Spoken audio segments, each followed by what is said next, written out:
This podcast is brought to you by Craft Beer and Brewing Magazine for those that love to make and drink great beer. Learn more online or subscribe at beerandbrewing.com or find us on social media at Craft Beer Brew.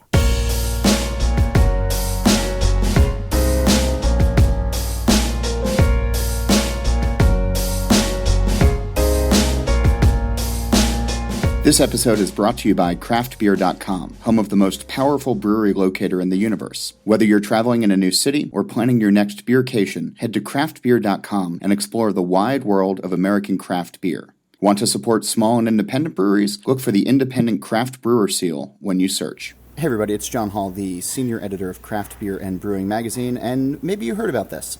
On November 21st, the day before Thanksgiving this year, an anonymous poster took to Beer Advocate to air a laundry list of complaints against who they said was a former employer, Trillium Brewing Company. The brewery, founded in 2013, should be no secret to our readers and listeners. It's not a stretch to say that it is one of the top hazy IPA producers, as well as many other styles that have kept a finger on the pulse of trends, and in some cases, starting it themselves.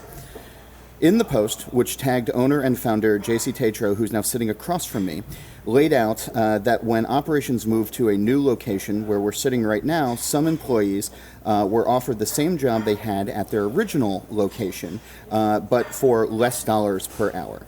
The poster then went on to talk about how the brewery had poured straight tequila into kegs for a Mexican sunrise beer, and then the poster goes on to talk about how stale kegs, low-fill bottles, were used in frozen beers at the brewery, or as samples, or as growler fills. And the reaction was swift, and to quote the poster immediately after the original, savage. Sometimes in beer these things come and go, and sometimes they linger. It's been not even a month yet since that post, and JC, this hasn't gone away. But you and the brewery have done a lot to remedy the issues brought up. So first of all, thanks for coming on the show. Cheers, John. How did you first find out about this? You're tagged in it, but were you alerted to this post? Did you see it yourself? Was it? I had some friends say you should probably check out what's being said about you guys on BA right now. Yeah. So I did. I went to go take a look at that. What was your initial reaction? I think probably the best word is very disappointed. Yeah, I think that there's just like with any kind of good salacious story, there's an element of truth to some of it, and depending on what your narrative or preferred narrative might be, that's how you can kind of bend that element of truth to kind of fit that narrative. So it was tough from the inside looking out at that and kind of wanting to have a human conversation with people about it. But that is unfortunately not possible on internet forums, Facebook pages, and yeah, it just wasn't going to be possible. So we had to kind of back down from that discussion. Were these things, do you know this poster? I can't say for certain, but I think I do. Okay. Yep. But this was never brought to you personally? No.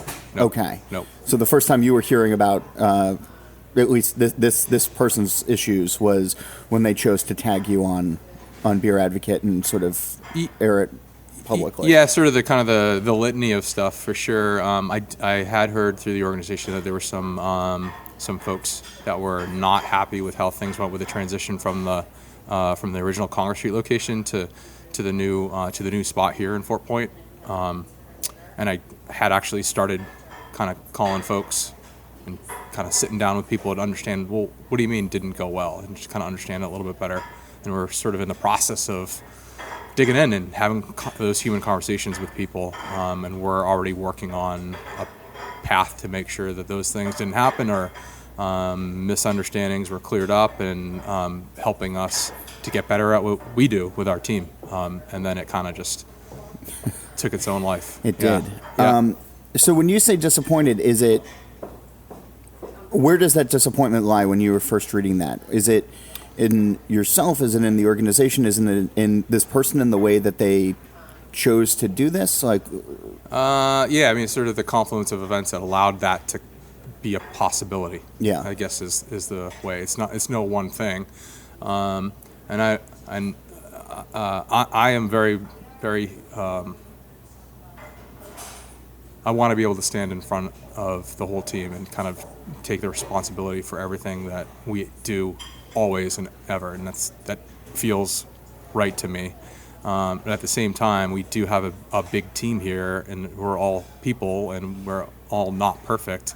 And we will always, today, we're going to make a whole bunch of mistakes because today is another day, I know and that. Yeah. And it's how we got to where people were questioning our integrity and intentions. That's the most important thing to me to try to figure out. And those are the things that we are having those discussions with our team to make sure that we never get back to that point where that assumed narrative skews to the worst possible place instead of, hey, I should probably ask because this doesn't seem or feel right. We should talk about it. And that is going to make sure that we never are in that situation again. For ourselves, but anybody that chooses to be part of this team, that's always going to be the most important thing for me. And then, yeah. So, what was the evolution from the original Congress Street location to here when it comes to the issue of employee pay? I think one of the points that we kind of found tough for us is, we do and did view our quote unquote retail team, which is a bit of a misnomer in our case, to be service folks. I mean, they were spending a lot of time with individuals, not always, but some people just want to kind of just pop in and grab a few 4-packs or bottles or whatever it might be, and they know exactly what they want because they're regulars and they're here all the time. Mm-hmm. But we get a heck of a lot of visitors from all over the world, and first time, only time, and they want to spend some time. And we kind of had our team happy to do that. And early days, we transitioned to basically being an hourly rate to hourly rate plus tipping, mm-hmm. and we had no real appreciation for what that number was going to add up to be, and it was pretty significant. So I don't want to say it was inertia, but it was just sort of how things were working great. Everybody was happy, and we continued along that model. At Congress Street? Yeah, at Congress Street. And then it carried over into the new spot at a new production facility and tap room in Canton as well. Okay. Yep. But then when you guys came over here, there was the change. There was. We actually did change the hourly rate for new folks that were joining the team from 8 to 5, where the service minimum is in Massachusetts is $3.35. So we wanted to make sure that people were getting compensated really well, and it's really kind of awesome to see a lot of our front of house team kind of being happy and comfortable with the hours and their compensation, and buying houses and having kids and kind of living their lives. And that was really that was cool for us to see that. And it's like one of our, I don't really talk about those kinds of things, but those are the things that Esther and I get really excited about, is when people choose to kind of set their lives up around Trillium, and mm-hmm. to have people on our team being able to do that more and more so every day that's like a huge victory for us. And like whenever somebody comes, it's like, oh, we just closed in our house. It's like, it's the coolest thing in the world. Sure, but that also seems like it's counterintuitive to dropping the hourly rate. Wage. So to that point, there's always the issue across an organization, particularly one that's kind of growing as quickly as we did, and we're going from 3 people to 20 to 60 to now a little under 300. There's always a consideration of parity across an organization, and the front of house team, their take home, their total compensation was kind of zooming to the moon there, and it was getting, parity was getting out of whack for the rest of the team. Even though the rest of the team were continuing to bring their compensation up, it was disproportionate because of the volume of business that we were doing through the So the front of the hours and house. tips, you mean? Well, just kind of the volume of beer, right? Okay. So it's like, having a lot of people come through, just a large number of transactions. That's kind of what happened there. Okay. Yeah. So Even though we're hiring more people, but if the beer doubles and the number of transaction doubles, and yeah. that's But in Yeah. some cases, though, and it was my understanding that, so at the Canton location, somebody could come in and you were doing, if you were an employee there, you'd be doing merch sales and you'd be doing retail sales and you'd be doing sort of beer samples. It's sort of a jack of all trade. And whereas here, it had been split off. Well, we had a tap. Yeah, we have a tap room in Canton as well. Right. Yep. So it's sort of more of a flex. It's probably how most tap rooms at most small breweries operate. Yeah. They'll do A to Z, right? They'll kind of informally greet and inform people about the history of the brewery, all the way through kind of more traditional bartender role where they're doing service and yeah. Okay. Yep. But so what was your take then when you started to see some of the backlash of cutting wages or holding back or, however it was characterized at the time? Sure. Because there obviously was some thought that you put into it to put these new plans in place. But then you started hearing from folks, and you obviously had to think, rethink it. Yeah. Or at least re-examine it. Yeah. So, we like I said, we grew quite a lot, and this is not intended to be a way to kind of back away from what occurred here, because I am responsible for everything that happens here. We have several layers of management, and I was not involved in those kinds of decisions and discussions and execution of those things and conversations. Yeah.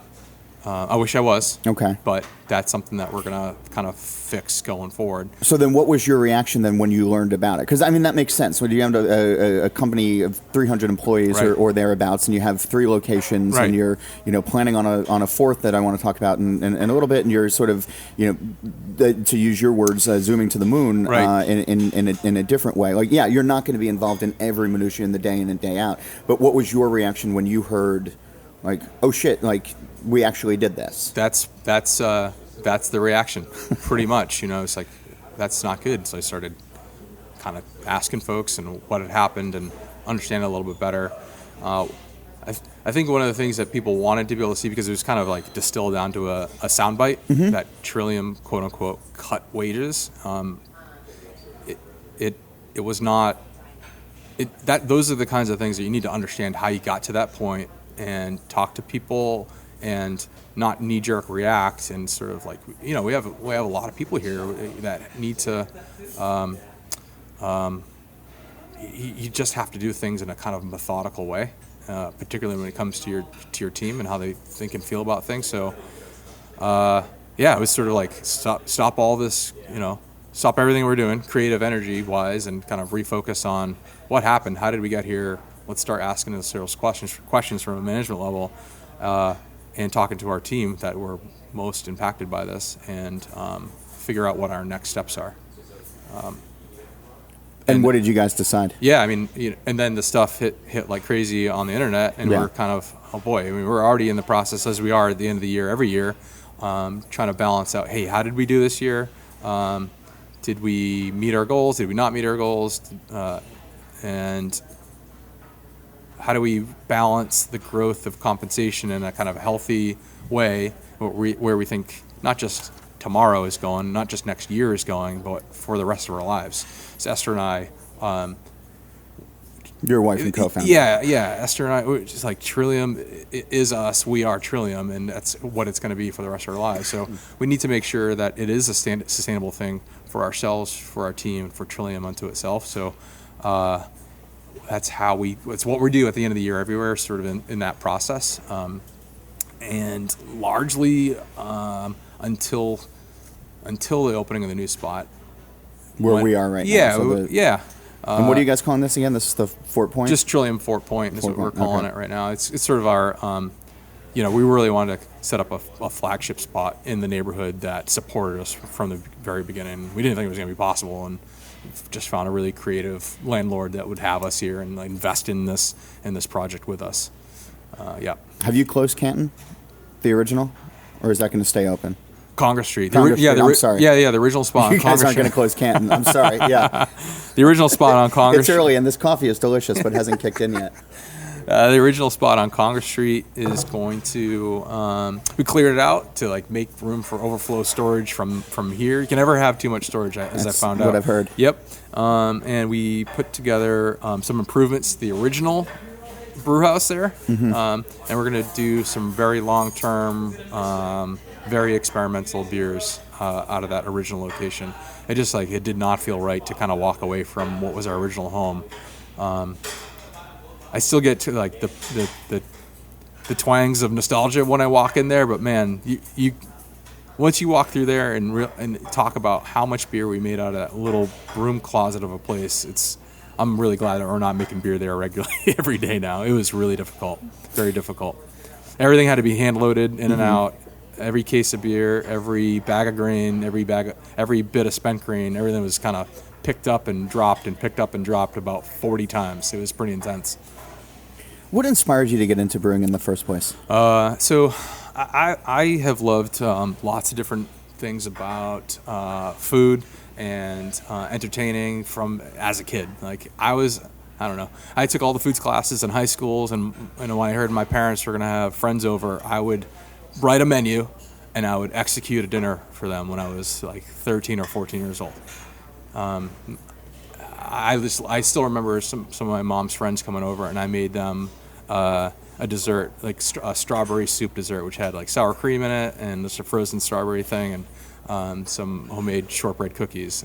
And I still remember that, how proud I was of that, and just kind of see their expression on their faces. I don't know. This is one of the things that people just, you know what you love to do, yeah, and it happens kind of early. I also wanted to be a baseball player, but I knew that wasn't going to be possible. Yeah, of course. But that kind of creative energy that went into making things for others and seeing people just have a memorable moment with you, even from being just a kid, that kind of stuck with me for a long time. Didn't pursue that path. I kind of found out what the life of a chef was going to be, and that also meant to me that I wasn't going to be able to do something that was even more important to me, which is being able to spend time with friends and family.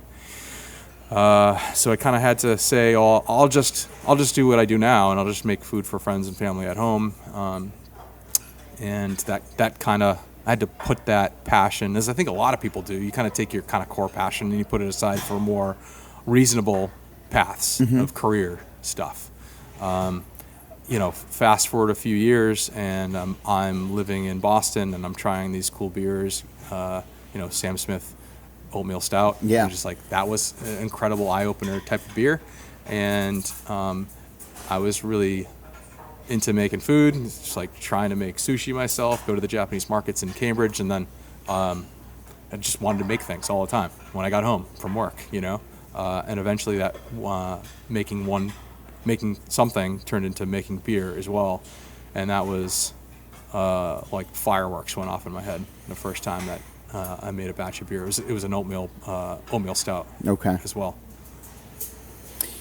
So you have this obvious, this passion, and it's grown into, this sort of freight train, this sort of runaway, success, not only in this area, but as one of the more sought after brewers in the country, as it were.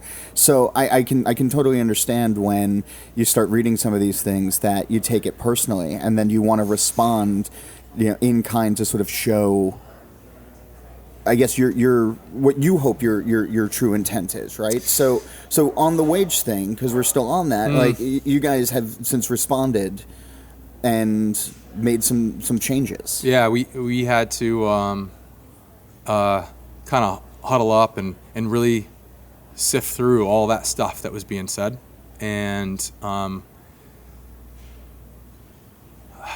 cut through the noise isn't the right way of saying it, but try to understand the heart of what people's concerns were. People who really do care and love beer and want Trillium to be what they want us to be, which is, just incredible stewards of craft beer in Boston. And I know that, I feel that it's a really cool responsibility, but it's a pretty heavy one too. Yeah. And to see that kind of that polar opposite perception that we weren't that was it shook me a little bit to get to that point. So I think that this change was in part for that, but also to then, as I said before, to try to make sure that we are setting things up not just for today, not for next year, but for the rest of our lives. So something that's sustainable for Trillium and for the team that chooses to be part of Trillium, and not to be cool for a couple of weeks and then it gets old. It needs to be something that people can plan on and set up their lives around. And making that change made that possible for that part of the team. Yeah, that was important for us, and changing our plans and working around kind of timelines, and that was certainly something that we're happy to be able to do. So you said the hourly wage in Massachusetts is $3.35? $3.35 is the service minimum. Yep. And you raised it to what now for your? So I think it was a range of folks based on tenure. Mm-hmm. It's 16 to 18, I think. Maybe a little less than that, but yeah. So you could probably tell, I'm not the one who's actually directly responsible for these kinds of things. We have a small team of the finance department and HR, and Esther actually takes primarily the role of that kind of stuff. What's interesting though is that when I've talked to folks who have been in the service industry, mm-hmm. they are used to the state minimums, as it were. And I know there's an article in Beervana that you did with Jeff Allworth, where he was talking about, brewery wages as well. And he hasn't really gotten into taproom staff as well. But, I folks who have worked in restaurants, and that's sort of the way that it is. And you go on for tips and you do these types of things. And places that offer above and beyond are exceedingly rare. And it was interesting to me of just how huge a jump it was, more than doubling, tripling and beyond, right. to get to this new number, as well. And is that something that you think you would have wanted to do all along? Is this solely in response to? Is this? I'm just sort of curious as to. Because it almost seems like it's extreme in the opposite way, mm-hmm. And that there's probably going to be some restaurant folks and some service folks and owners at least who are like, well, what are you doing, man? You're going to mess this up for some other folks. Well, and then there's labor folks and people who do make an hourly wage who are supporting this and cheering this so that they can live where they work and they can it's sure yeah I think the kind of the increasingly broader range in the service or tipped and compensation model that's not going to go away. I think it's going to get more and more attention and get sort of more and more contentious as well. I don't want to say I took advice from lots of brewery owners or restaurant GMs or other folks that have been in this way longer than we have. But I did. I reached out to as many people that would pick up the phone and talk to me about this to get the outside perspective, to get their reference of what's right for them, what's right for their team. And the kind of the universal thing that came back was listen to your team. They will let you know what's right for them. And we kind of collated that all out into what our decision was. There's restaurants in Boston that have the no-tip model. It's sort of like a service charge and make sure the back-of-house team gets the appropriate compensation. There's like a million different ways to do this. I wish it wasn't as complex as it was. It was much more straightforward, because it always comes down to the parity thing. It's like, what are you getting compensated at this place versus that place, and what do we do that's extra or different, or what are your hours, or there's a pretty complex thing. Ultimately, people, I think, want to feel like they're, fairly or very well compensated for what they do.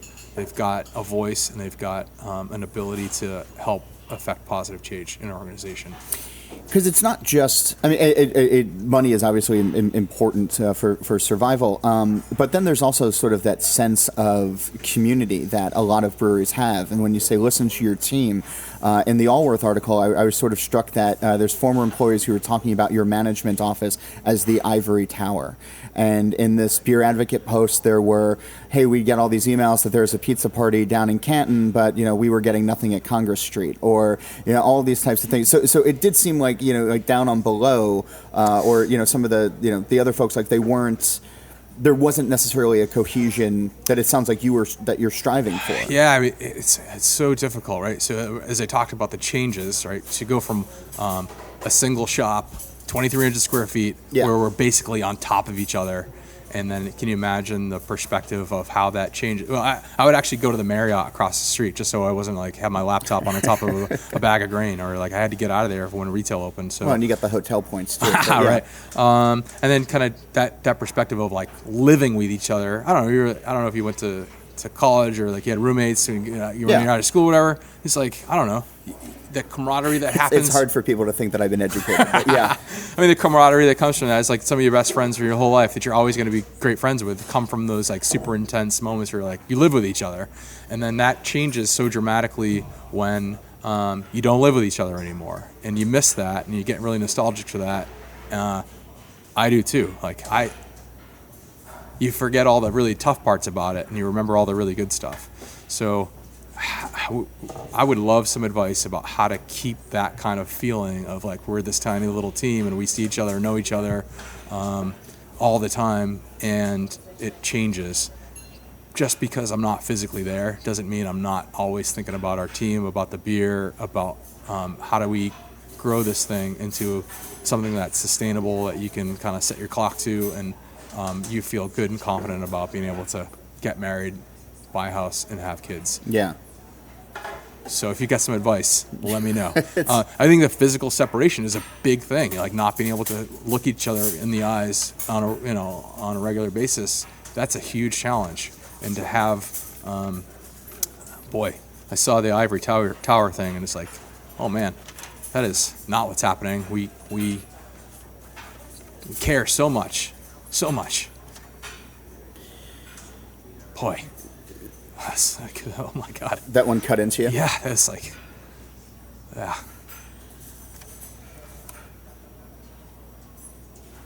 Where do you, I mean, I think it's normal as companies get bigger, to sort of, lose some of that identity, and some of that camaraderie. If you could go and sort of address the first poster that started all of this, would there be something that you would want to say as far as that camaraderie aspect? I think that the narrative, how things skewed so negative, and how you got to the assumptions that you made about me as a person and decisions that we're not, this is a brand new baby company. We're a little over 5 years old, and the idea that we were taking all the money that Trillium made and stuffing it into our pockets and twisting our mustaches is it's not what's happening. We have massive loans for Trillium, and we have we've got significant and serious responsibilities that we owe to everybody that's on the team. And we're happy to take that risk, and we feel confident, and we're on a great track here. But to have that divide, I think is it's a very important signal for making sure that people understand, make sure our team understands why we're doing what we're doing, when we're doing what we're doing, why the timing of everything is important. And I was talking to my John, not you, earlier today, and if we decided to stop growing when we were, the team of 20, I probably would have jumped off a building by now. It was very intense, incredibly difficult, unbelievably stressful. As the kid who liked to be able to have people over for dinner and see the smile on their face, the constant stress of completely running out of beer and seeing lots of, I don't know, it was just like really, really stressful. And I probably put too much of that stress on the team, ourselves in those early days. But I knew what we were doing was not sustainable from a scope and scale sort of thing, but also like what is every day like here. It required us to grow. And to do that as a wholly owned thing, because again, we want to do this for the rest of our lives. Yeah. It was very important that we did it in a swift way. Along the way, though, you wanted to keep the fans. You wanted to grow your fan base. You did something like 18,000 barrels last year, and most of that was sold direct to the consumers, like right out of your door, which is incredible. The number I saw was 95% or thereabouts. About that, yeah. I'm not sure if the exact number. Which is, I mean, for anybody who's ever visited any of your locations, it's not hard to imagine. Just last night being in town, I saw a guy crossing the street with 4 or 5 cases in his arm, just about to break them as he was running to grab an Uber. It's in a lot of ways, almost like going to Cantillon, where you see the fans come and trying to stack up as much as they can to fit into their extra suitcases that they brought just for for the purpose of it. But you said for your fans, you want to be what be what they want us to be. And that's sort of this pioneer and sort of pushing forward and having a lot of these flavors that people look for in Hazy Juicy and putting good quality beer in front of them, which I think one of the reactions to that original post was so troubling to folks was the accusation of serving old beer or stale beer or mixing kegs or throwing leftovers into a frozen slushy machine and sort of serving it still at a premium price. Right. How do you? What was your reaction to that? I think he kind of used some information that he had available to him to help to spin the negative narrative. That is really unfortunate. We actually involve the whole team in quality decisions and sort of a lack of knowledge about how breweries operate. I don't want to stand here and say that we've made 100% correct decisions. We hold ourselves to an incredibly high standard, and we throw out a ton of beer, and yeah, we put everything through a quality panel, which includes folks from the front of the house. In different aspects of the team, from the brewing team and the cellar team. Everybody talks about it. It's not just JC sitting in office, twisting his mustache, trying to figure out how to wrench every last little penny out of every last little thing that we do. That's not what we do. But were there kernels of truth in that occasionally, either out of code or, you're nodding? No? No. So, I don't know. So, in the brewing process, Trub is a normal kind of byproduct of beer. Yeah. And towards the end of a packaging run, when you don't fine and filter your beer, we have a centrifuge, which actually helps cut down on the Trub tremendously and increase yields and quality. There can be a very small percentage of Trub that can travel into a keg at the end of the packaging run, along with the good beer. Yeah. And you put them aside, you let them settle, you pour out the Trub, and then you get to the good beer. That's in it, and that's normal. Yeah. And I called up a bunch of my brewery friends. It's like, hey, just so I'm not feel like I'm taking crazy pills here. That's what you guys do too, right? And it was, yeah, of course, this is what you do. So I think that anybody who may want to believe the worst can take something like that and say, oh, that you put Trub in our growlers, right? It's not true. So, because what I was sort of struck with was, knowing how these things work, that that's not the way that it normally is, it's not sustainable. I mean, if we're gonna hold ourselves to high standards, and our customers hold us to super high standards, and our team holds us to super high standards. If we were doing the shortcut stuff, if we were dumping in, extracts and like flavorings and that team would kill me if I said let's do that. That's not what we're doing. Well, when you mean extracts and flavoring, we haven't talked about the tequila, the accusation that you guys were putting bottles of tequila into kegs to impart a tequila flavor. And that was a really serious accusation. I mean, that has legal ramifications to it. Sure. I mean, what was your response to that when you saw that? Yeah, I think, like I said before, there's a lot of misunderstanding about how and why and what we do. I mean, if Trillium was spiking their beer with spirits, you'd see a heck of a lot more barrel-aged beer coming out of us. I think we have somewhere in the order of 1,500 individual barrels right now, and we were relatively late to doing the clean spirits barrel-aged stuff, and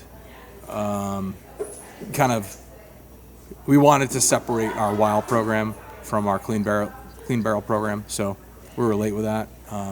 That's why you haven't seen a lot of clean barrel-aged beers from us. So I don't know.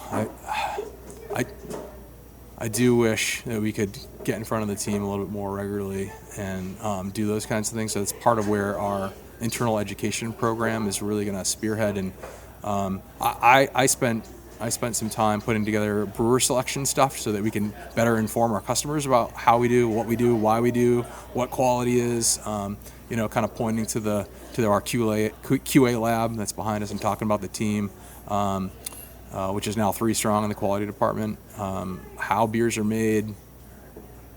Yeah. So I just, not to belabor this too much, sure. But has there been a Trillium beer where straight tequila was poured into it before it was served to consumers? That's not what we do, John. It is not what we do. Yeah. Okay, but so is that a no? It's a no. Okay. Yeah. We don't do that. Okay, and you haven't done that, is what you're saying? Correct. Okay, so it just sort of struck me as weird that would be such a specific charge against you guys. And is there any sort of, can you trace back as to why this poster would say that in the first place? Like I said, I wish I could talk to the guy and understand why he has, I don't know. I would like to talk to him, but at the same time, we do need to move forward as well. It's been a bit of an energy suck for us as well, and we have so much really cool stuff that we're looking forward to here, and the constant kind of support and comments that we get from folks is to don't go on, like, don't read the comments, you know. Sure. Oh, I firmly believe that as well. Yeah, as somebody who writes a lot and has a lot of comments coming. Sort of like the gotcha stuff and sort of the narrative to put Trillium, in one aspect, it's the same sort of stuff that kind of put us where we are. Yeah. But it can also rally a group around wanting to tear us down from that as well. So that's what I'm really sort of curious about, and I think about this in craft beer quite a bit, that there is the vocal minority, right? If 13% of beer drinkers identify as craft, there is a 0.5% that is the rabid fan, maybe, or maybe it's a percentage, but a rabid fan base. But they are also the loudest, and often seems to be the tail wagging the dog, and quite oftentimes some seems to be keyboard warriors who are fighting just for the sake of fighting. And you guys have been no stranger to, I don't know, rough patches, In 2014, you guys were suspended for a month or closed for a month for not renewing your brewer license. Earlier this year, there's a worker who was injured. How is he, by the way? The guy who was burned at the Canton facility. He's great. He does a lot of work with us. Still coming back now? Yeah. Oh, okay. Yeah. No, he's fantastic. So you've had some of these things where you guys have been through a meat grinder, through the state closing you down, through OSHA investigations, through the internet yelling at you, fan wise. Even if you don't read the comments, you're hanging out at your places enough. And do you see the break in between internet reality and reality when it comes to how the real world has been receiving all of this? Well, I don't know. I mean, everything's real, right? Okay. Everybody's important Well, they're two separate buckets. Sure. Though. I mean, yeah. I mean, there's definitely a dichotomy. What I've found is that very, very few people are ambivalent about this, and that's kind of one of the cool things I took away from all of this is that beer fans they care so much. They need it to be not what the rest of the world is, and that's important. And that's why Esther and I want to make sure that we own this for the rest of our lives, so that we're not being forced to make bad decisions about our team or about the beer, or about the place, and about the future. And we're lucky that we've got the support from our customers and from our team to be able to allow us to make that decision. Yeah. Some people don't have the financial ability to be in that situation to say, just kind of put your hands on your hips and say, this is ours. We're going to be able to take this and make sure we protect it from the evils of the world. We're feel very, very strongly about that. I want to make sure that kind of the most cynical, the most pessimistic person out there with enough time is going to recognize that the integrity that we have for what we do every day shines through. Maybe it's not their perfect vision of what beer, any given beer should be, but how we approach every day, that integrity piece shines through. Have you... Maybe like the foamy freeze thing is not their thing. Yeah. Right? But man, a lot of people think it's fun. The beer's supposed to be fun, right? So that's really fun, and we're going to do it because it makes me happy, and it makes a pretty good number of people who come to visit us really happy. Some people are just like hardcore old school folks who just want a really well-made lager. For the record, I've come around on it. It's easy to be cynical about that sort of stuff, but man, I keep coming back to the beer's supposed to be fun. Let's do fun stuff.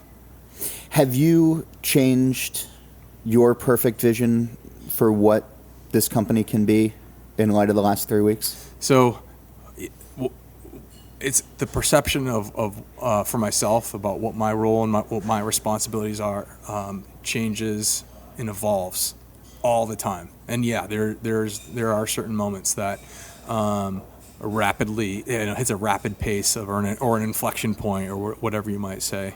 And there's a lot of growing up that happens when things go really, really well and when things don't go well.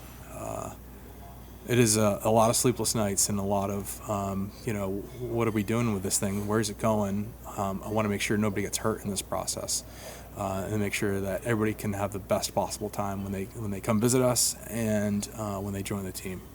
And one of the things going forward, that's probably the most important thing that I have on my shoulders right now, when it comes to Trillium, and to balance, the kind of the fallacy of a balanced life, right? To make sure that doesn't interfere with me as a son or a husband or a father. That is always a struggle. Always a struggle. Yeah. I think there's a lot of people who are probably nodding along. You're a dad, right, John? I am. You're a yeah, dad. 20 months now. Yeah. Yeah, and there's a lot to balance, certainly. Yeah. And always a lot to look forward to on both personal and professional fronts. And for you guys professionally, the farm in Connecticut is something that you've been now talking about for the last couple of months. But in light of this, I saw in one of the articles, because of the change to your budget now with the new wages going to your stuff, you might have to hold off on those plans longer than anticipated. So the first sketch that we ever put together for Trillium wasn't in a 2,300 square foot busted out concrete building in the middle of the city. It was on a piece of farmland. So you kind of have to start at the end. So the original concept for what Trillium was going to eventually grow up to be. And we first looked at that farm probably about 3 years ago as a bit of a let's take a look around to see what's possible in the area in the area of New England where Esther and I were married, to see what farms might be available. We saw that spot and it was like, ooh, that looked unbelievable and also completely out of reach for us. And 3 years right now in craft beer time is dog years, right? Yeah. So that's really like 10. That it's still there. It's not going to go away. I think we our change in the approach there is going to be the perspective of our lifetimes. I keep kind of talking about that. Yeah. But Trillium is going to outlive me, and I need to make sure that it is it's set up for. Hopefully, our kids want a ticket later on. It's a lot. It's a lot of responsibility. That it's a lot bigger than me as an individual person. So I think to make sure we take care of our team and set that thing up for right now and for the long haul, and the business will tell us what's possible, and of my giant wish list of everything we want to do on the farm, if all I ever get to do is have a little greenhouse and grow some ingredient for a couple special beers, and we have a few goats, then that's a pretty cool box to That's check. where you want to start. Yeah. I mean, well, if that's all we're able. That's all you can. If that's all we're ever able to do, hopefully we can do more than that. But you had a timeline, right, for when you wanted to open it. Is that now suspended, or is that we were kind of just starting the sort of a master planning process and starting with that big long wish list of everything that we hope to be able to do one day, and then you have to go back and say, all right, how much does it cost? Mm-hmm. How much infrastructure do you need? How much power is in the power lines out in the street? Starting discussions with neighbors and farmers and the community around you. It's not something that you can just kind of phone up an architect, draw this out, get a contractor to give you a quote, and then just start building it. It's far more complex than that. So the piece that changed in that master planning process is the available money in the near term, and it changes projections and it changes a whole bunch of stuff. The exact change is still yet to be known, other than we just it's going to take longer. Yeah. And it may not be able to get to that full wish list, but how could you ever imagine or ever thought possible that Trillium was going to turn into this when we first started, when I started as a home brewer doing this in my spare time? We've already accomplished more than we could ever have possibly imagined. So to change a spectrum of what that wish list was going to be or could be, that's fine. That's okay. When you talk about these rocket ships to the moon, or I said freight trains, and you guys, and you had these blinders on, you guys were running 1,000,000 miles a minute, as it were, and so much was happening so fast. Like, it really is sort of incredible to think about Congress Street when it first started to this sort of mini empire that you have right now, and this global recognition and all of that. And you're obviously learning a lot about the brewery, your staff, yourself, basically because the emergency brake was pulled on this train and you had to sort of force to stop. So I'm curious if you've had conversations with other brewers who have seen similar success, who might be starting to ride the tip of that wave, like you did at some point as well. Because people, certain generations of brewers look to you as a model that they want to follow, as a standard that they want to emulate. So I'm wondering, what have you learned that you would try to tell them as they're starting to ride this right now, as we start to wrap this up? It's always a bit. Maybe it's because I'm too close. I'm like on the inside of this thing. It's like super strange or weird for me to hear you call it an empire or like a rocket ship. Like I know it, but it's always a strange thing for me to hear that. I'm just probably too close to it. I do know that there was a bit of a lightning strike opportunity for us. It was the right beer in the right city, in the right neighborhood, in the right quantities of beer, and the right everything that if you tried to copy and paste this thing somewhere else at a different time with the same everything else, it would not have worked. So I try to give folks advice who ask me. None of this was a plan, if I'm honest. We we tried to usher it and kind of like, just respond as best we could in the moment, in the day, in the year as we could. And largely was driven by the concept that I don't want to run out of beer so that people come to a locked door. I mean, what a bummer if you are excited and you're traveling and you maybe even set up a vacation around coming to visit a brewery or getting in a car with a bunch of your friends and you arrived to a locked door. That is, oh my God. That would heartbreaking. Yeah. Horrible thing. So that was something that we kind of like, I don't know, you make intraday decisions around that kind of thing, coupled with the need to make sure that you've did your best to live up to their expectation for what they came out for in the first place. So it's sort of like a twofold approach to those kinds of things. Tons of brewers ask me for advice and how did you get from 2 10-barrel fermenters and no keg washer and a floor that slopes away from the drain to what you have now. And everybody's path is super unique in that way, and whether the community around you wants that from you or not, that's what you need to listen to and understand that.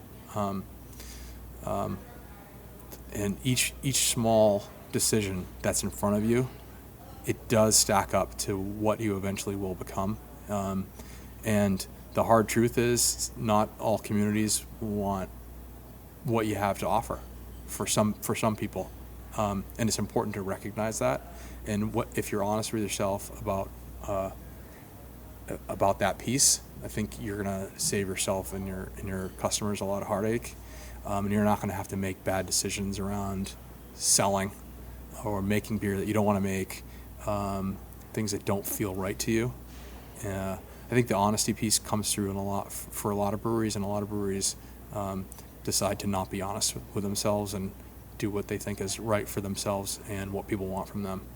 And that's a kind of a key piece of advice that I give people to ask. Like, people do say, hey, how do I become you? How do I go from that to you? Sure. Like that. You should become you. I couldn't. Yeah, like I couldn't become me again if I tried it over again. It just wouldn't happen, and I know that. And I don't have the sort of ego to say, oh, I built this thing myself. Nope. The craft beer community in the city of Boston built this, and I just did my best to kind of provide that. It's really I think what's really incredible about new breweries that are kind of coming through is like you see that kind of personal expression and what it is that they want to be able to provide. And I think that the craft beer community can also sniff out when people are not being genuine and honest as well. That's one of the things I've been struggling with, and one of the reasons why I said yes to when you asked me to come to kind of talk to you. Yeah. So I think that I never also wanted to be a famous guy, and that does not interest me at all. I want people to like what we do, and I want people to think of when I go to have a celebration of my birthday or whatever it might be. I want to drink Trillium beer, and I want to go to that place and have the most special moment. And that has nothing to do with me as a person. Like I never wanted to be a famous dude in beer or any other way. You are part of the First Name Club, but yeah. It's super weird for me. It's weird for me. But now I think it's important for our team, and I think it's important for Trillium's health that they can have an opportunity to hear from me as a person, because Trillium and JC and Esther are inextricably linked together. It's as not, you said, we are Trillium. Yeah, Trillium is us. Yeah. It's not this kind of anonymous company with shareholders and the need to meet a quarterly earnings report. People want to know that their beer is coming from a good place. So I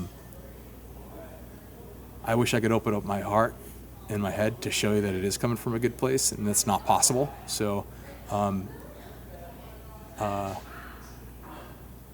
getting out of the brewery and talking to people and having human conversations with people, if that is a path toward people feeling good about beer again, and specifically feeling good about Trillium again, that's an important thing for me to be able to focus on. Not just talking on podcasts. Sure. Like, it's kind of why when on the Facebook post I put up when this thing first hit the initial BA, response. Like, obviously this conversation is not going to go well online. So I went to the brewery to try to talk to people who are truly concerned about this thing and wanted to have a discussion about it and ask me questions, be able to look me in the eye and talk about these things. It's like, are you really putting bad beer in my growler? Like, come take a look. This is how we do it. Let's go look at the barrels up on the mezzanine, and look, this one's filled with bourbon, and this one's it's like we're not bad people. I can understand why people may have that perception from the information that was given to them, but man, I want to make sure that people know that this beer and this place is coming from some good folks.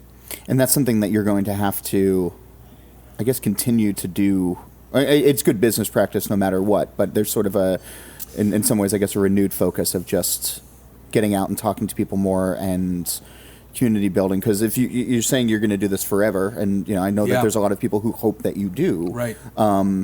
You have to continue to sort of build off of this foundation, and in some ways, like, this was a good way to get on that path of. Yeah, so... Like, if we were drawing a straight line of Trillium right now, like, has there been, like, a deviation at all in sort of the philosophy or the approach, or do you hope, or is does the line just get thicker because you're more intense? Does that make sense? It just becomes... we talk about all these things, right? Mm-hmm. Yeah. As a team, as a husband and wife, is like, how do we usher this thing forward? How do we make sure that people feel good and feel supported? And there's no playbook for this stuff, and maybe coupling my lack of desire to be at the front of this thing, be very public about it, is not what would be best for the team and for the company. And where I have otherwise focused the majority of my energy towards the early days and how we got to this place, that has evolved so rapidly that is not a sustainable approach for a lot of different reasons. So it's the inflection point stuff that I was talking about before, and watching that rapidly evolve. And sometimes stuff like this is a wake-up call, kick in the butt, pulling the rug out, all those different sayings. But has brought a bigger percentage of my attention to this sort of stuff. JC Tetreault, Trillium Brewing Company, thanks so much for sitting down and sharing your story and setting the record straight from your end, and I really appreciate it. Thank you, John. Thanks. If you have questions for us, guests you'd like to hear, questions you'd like addressed on the show, you can reach me directly at johnhall@beerandbrewing.com or join the conversation on Twitter at @John_Hall. You can also go to beerandbrewing.com, where you can subscribe to the magazine, find homebrew recipes, and learn more about the craft beer scene that's happening in America and around the world right now, including stuff from JC, who's been in the magazine several times. I hope you'll come back on and we can talk about beer and processes and ingredients the next time. Cool. Thank you, John. All right. Thanks so much. Cheers. This episode was brought to you by craftbeer.com, home of the most mouth-watering map in the world, the map of U.S. breweries. If you find yourself in a new city and want to sample the local flavors, or if you just want to marvel at the vast American beer landscape, visit craftbeer.com. This podcast is brought to you by Craft Beer and Brewing Magazine, for those that love to make and drink great beer. Learn more online or subscribe at beerandbrewing.com, or find us on social media at Craft Beer Brew.